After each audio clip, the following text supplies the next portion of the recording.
Time to dive into tonight's second game, a 9-10 do-or-die in Sacramento, Warriors at Kings. Paul Pierce here on this show has been saying that if the Warriors lose this elimination game, the team will pretty much be blown up this offseason and the dynasty will end, says Paul Pierce.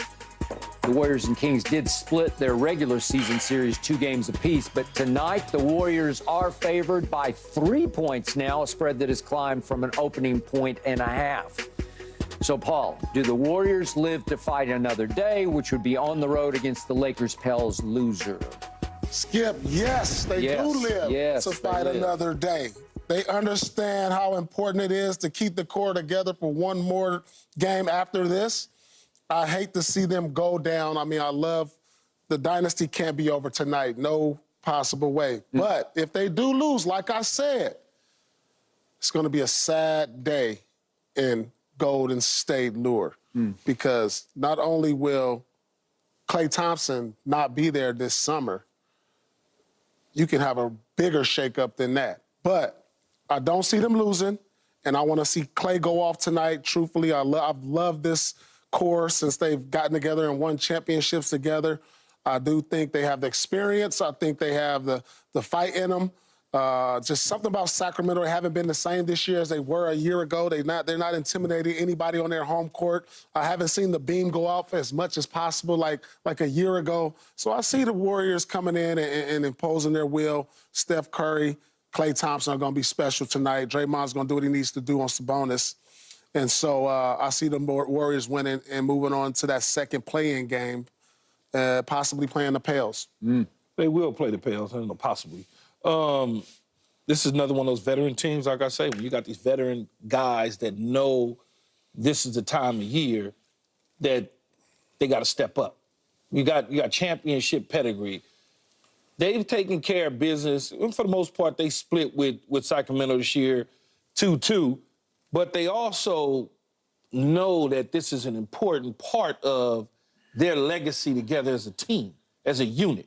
I mean, you can throw Wiggins in there with them as well, because he's part of that core group of individuals that have won championships. So is Looney, and he's getting back in the rotation. And so is Looney. So you look at it this way. You say, okay, they go to Sacramento.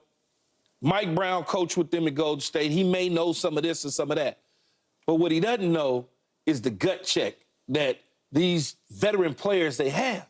When you have Steph Curry and Klay Thompson, who's now in the starting lineup, and you have Draymond Green, who missed time earlier in the year, who's back now, all of the bad things that went on with Golden State earlier in the year and trying to figure out Chris Paul, he was injured. He's now back healthy. He is. Oh, we insert him in the second unit. So it's a totally different situation than what we saw at the beginning of the year.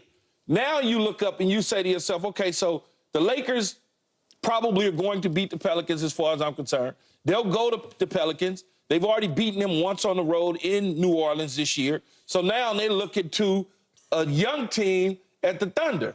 Now you got the 8 seed going to the 1 because that's essentially what Golden State will be. So I got them going all the way right now. I got them in the second round because I think they'll beat OKC. I think they get past second round. Man, these veterans, man. 10th seed, they got to win 2 games. So they go 10-8, 8-1. Right? That's my math. And see OKC. Yeah. And they beat them in the first round. I think they beat them in the first round, man. You got the vet, man. They know how to play. Think about it. Yeah. Just think. Go back to a couple years ago when they played Boston in the championship. Just go back a couple years ago. They shouldn't have, in many people's eyes, they shouldn't have won. They shouldn't have been there to begin with. That feels like 200 years ago to me. Well, it was a couple years ago. It wasn't far. Yeah. But I'm just saying, this is the same group. Yeah, they may have a few more miles on their bodies and things of that nature, but they know how to play, Skip. That's the thing. I'm going to remind you, last Friday night, not 2 years ago, last Friday night, the Pelicans went into Golden State in a big game and dismantled Golden State on its home floor. That ain't the playoffs. No, but it was a big game. It had playoff implications to it for both teams. It had play-in implications. Well, same difference. But this is different, man. I told you about the first game. I will not be shocked if the Pelicans beat the Lakers. I also would not be shocked if the Kings beat the Warriors. I would pick the Kings to beat the Warriors if Malik Monk were healthy, but he is not. He is out. Herter is out for good, and Malik could come back if they advance, but this is going to be a problem because I think Malik Monk was the sixth man of the year. You want to talk about a fire starter. He comes in firing and just lights it up and lifts them up in ways. He's like a Westbrook who can actually shoot, well, seriously. And Russell does great things, as you have pointed out, in energy and just basket attacks and in defense and all those things. But Malik Monk can just fill it up.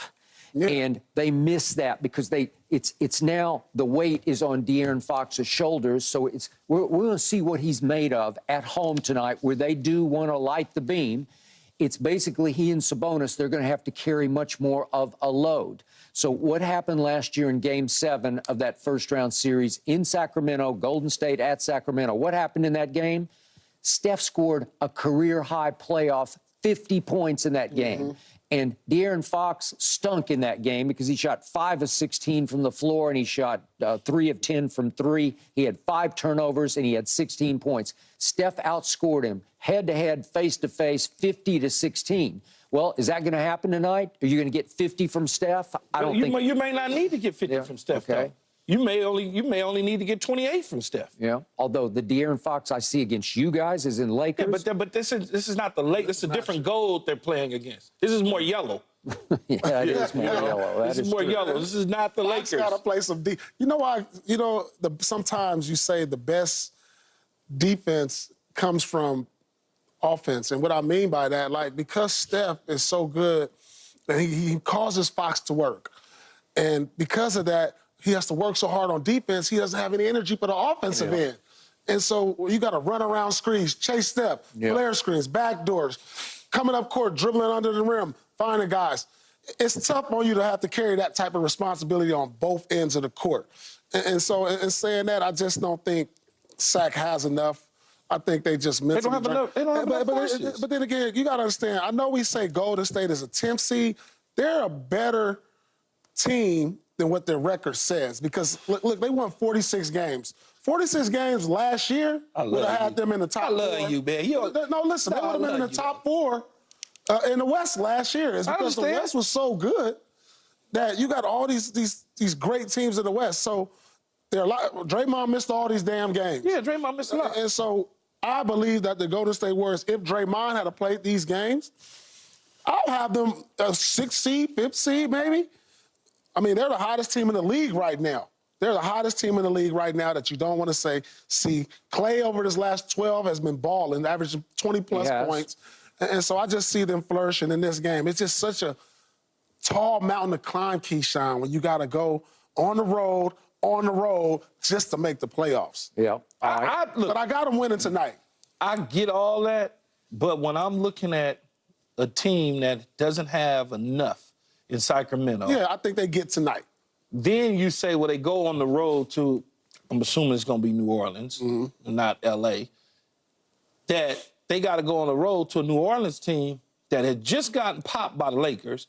We've gone into New Orleans as a ball club, and we've beaten them in our one game on the road with them. They just beat Golden State and Golden State. Yeah, but Golden State lose to everybody at home. They lose everybody at home. Which brings me to the weirdest stat of the year in the NBA is that Golden State wound up 21-20 at home. 21-20? Yeah. With Steph and Clay and a lot of Draymond and so it might be to the advantage of Wiggins and Kuminga and Looney and what is that all about? But that just did that just start happening this year? Because it didn't happen when they first got in the building. No, it didn't. And when they were at Oracle, they were just about invincible. Oracle, I'm talking about the new Chase Center. I understand.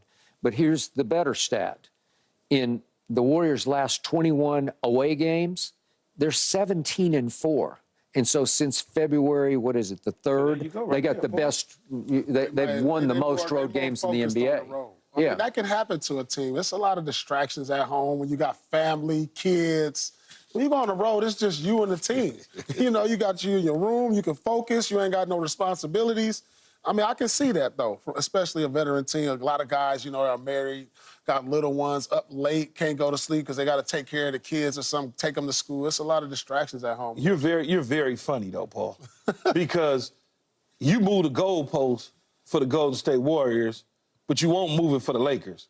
They the 10th seed, but they're better than what their record says. No, they are. Lakers are, too. No, that's not what you said, though, the other day. You said, no, that's not what you said. You got to look at Lakers. They missed Draymond for like 30 games. Nope, that's not what you said. Are you telling me that Warriors are not better with Draymond? Yes or no? They are. So if you gave the Warriors 20 more games of Draymond, what's their record? 20 more games. Look at that. That's a nice number of games missing Draymond. Yeah, that's true. But I'm just talking about the final number. The final number.